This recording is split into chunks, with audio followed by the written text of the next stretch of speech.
ഒരു റെയിൽവേ സ്റ്റേഷനിൽ വെച്ച് കൊറിയർ ബോക്സ് നിലത്തേക്ക് വീണ് അതിനുള്ളിൽ നിന്നൊരു നായക്കുട്ടി പുറത്തേക്ക് വന്നു. നായയെ ഒരു മ്യൂസിക് പ്രൊഫസറായ പാർക്കറിന് കിട്ടുന്നു. പാർക്കർ അതിനെ സ്റ്റേഷൻ മാസ്റ്ററുടെ കയ്യിൽ ഏൽപ്പിക്കാൻ നോക്കിയെങ്കിലും പറ്റിയില്ല. വേറെ വഴിയില്ലാതെ പാർക്കർ അതിനെ വളർത്തുന്നു. അതിനൊരു പേരുമിട്ടു, ഹാച്ചി. ഹാച്ചിയും പാർക്കറും തമ്മിൽ വല്ലാതെ അടുത്തു. പാർക്കർ ജോലിക്ക് പോകുമ്പോൾ ഹാച്ചി റെയിൽവേ സ്റ്റേഷൻ വരെ പോകും. കൂടാതെ പാർക്കർ വരാൻ സമയമാകുമ്പോൾ ഹാച്ചി റെയിൽവേ സ്റ്റേഷനിൽ പോയി കാത്തു നിൽക്കും. പിന്നെ അങ്ങോട്ട് ഹാച്ചിക്കും പാർക്കറിനും പിരിയാൻ പറ്റാത്ത അവസ്ഥയായി.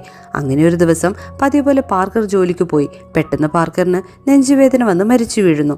വൈകുന്നേരമായപ്പോൾ എന്നത്തെയും പോലെ ഹാച്ചി റെയിൽവേ സ്റ്റേഷനിൽ പാർക്കറിന് വേണ്ടി കാത്തുനിന്നു. പാർക്കറുടെ വൈഫും മകളും വന്ന് ഹാച്ചിയെ വിളിച്ചെങ്കിലും ഹാച്ചി ചെന്നില്ല. കുറച്ചു കഴിഞ്ഞ് പാർക്കറുടെ ഫാമിലി അവിടെ നിന്ന് താമസം മാറി. എന്നാലും ഹാച്ചി പാർക്കറിനെയും കാത്ത് സ്റ്റേഷനിൽ കാത്തു നിൽക്കുന്നു. അങ്ങനെ നാളുകൾ കടന്നുപോയി. ഏകദേശം 10 വർഷം കഴിഞ്ഞു. എന്നാലും ഹാച്ചി ഇപ്പോഴും പാർക്കറിനെ കാത്തിരിക്കുന്നു. അങ്ങനെ ഹാച്ചി പാർക്കറെ തൻ്റെ സ്വന്തം യജമാനെ കണ്ടു, മരണത്തിന് ശേഷം.